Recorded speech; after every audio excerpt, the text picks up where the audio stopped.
Jadi gue tinggal berdua sama adik gue. Ayah dan mama pisah karena ayah gue berkali-kali ketahuan selingkuh sama cewek yang jauh lebih muda darinya. Dan sejak saat itu mereka nggak pernah lagi kelihatan. Sekarang gue udah kerja, adik gue juga udah kuliah. Kita tinggal di kos berdua deket kampus adik gue. Kadang tetangga suka sampai curiga kita ini orang pacaran tinggal seatap, padahal adik kakak. Adik gue hyperaktif dan cantik. Gak aneh kalau cewek-cewek modelan begini yang jadi paling hits di kampusnya. Gak jarang juga masuk ke akun IG kumpulan mahasiswa cantik. Suatu hari adik gue izin kuliah dan gak pulang tanpa ngabarin. Dia gak biasa begini sebelumnya. Gue coba WA tapi checklist 1. Gue telepon pulsa pun nomornya gak aktif. Malam itu gue khawatir dan cuma bisa berharap dia nginep di rumah temennya, walaupun sebelumnya gak pernah. 48 jam pun berlalu, masih belum ada kabar jelas yang datang dari adik gue. Gue berkali-kali nelpon orang kampus tapi mereka bilang mereka gak tahu. Gue lapor ke polisi dan mereka katanya baru bisa mencari H+5 pelaporan. Jadi selama itu gue berjuang sendirian tanpa bantuan polisi dan tetangga sekitar. 5 hari pun berlalu, gue putus harapan atas kembalinya adik gue. Gue di balkon kos sambil menatap langit, memutar pikiran di kepala gue, apa iya dia kabur karena ngerasa susah tinggal sama gue. Di sunyinya malam terdengar suara mobil datang. Dari kelihatannya sih mobil itu mobil mewah. Mobil itu memasuki gerbang komplek dan mendekati bangunan kos gue. Mobil itu berhenti dan keluarlah seseorang. Gue teriak dari atas balkon, "Ya ampun adek, kamu habis dari mana?" Gue lari turun ke bawah dan nyamperin ke pintu depan. Dengan posisi excited, gue memegang kedua pipi adik gue dan memeluknya dengan erat. Gak lama terlihatlah sosok pria keluar dari mobil mewahnya. Kemeja putih, dasi merah, sepatu pantofel, dan wajahnya bapak-bapak tua walaupun tetap kelihatan keren. Gue melepas pelukan adik gue dan menghampiri pria itu. Gue memeluknya sambil nangis dan nanya, "Ayah kemana aja sih selama ini?" Ayah gue melepas pelukan gue tanpa berkata sedikit pun. Ayah gue masuk kembali ke mobil dan meninggalkan gue berdiri di depan gerbang kos. Gue sedih, tapi gue baru ingat adik gue. Gue lari balik ke kamar dan ngeliat dia kayak lemas, lesu, dan sedih banget. Gue coba tanya dia kenapa, tapi dia diem aja. "Adik kenapa? Kok tumben diem aja? Biasanya kan kamu gak gini. Ayah bilang apa sama kamu? Ada kabar apa? Ayah bilang kabar tentang mama nggak?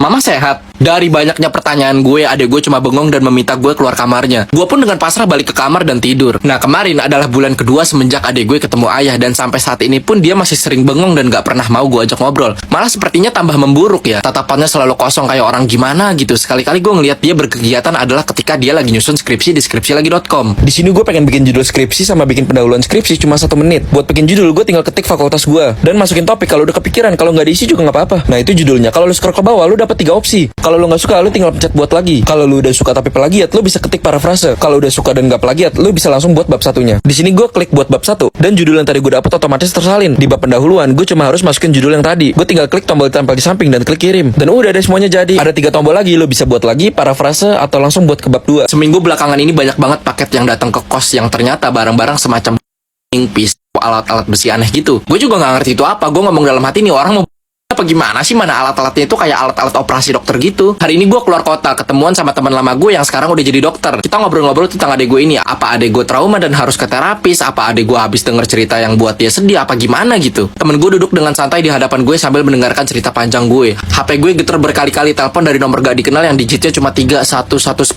kalau gue nggak salah lihat. Tapi sengaja gak gue angkat karena kita lagi ngobrol serius. Tatapan teman gue itu makin serius ketika gue deskripsiin alat-alat yang dibeli adik gue kemarin-kemarin. Dia nanya banyak ke gue. Semua alatnya besi. Iya, ada yang bentuknya kayak gunting tapi bukan gunting. Iya, ada yang kayak sendok tapi gagangnya panjang banget. Iya, ada. Kok lu tahu semua sih? Dia diam sejenak. Tatapan santainya berubah jadi tatapan serius. Gak lama dia ngomong, "Itu perlengkapan buat tir."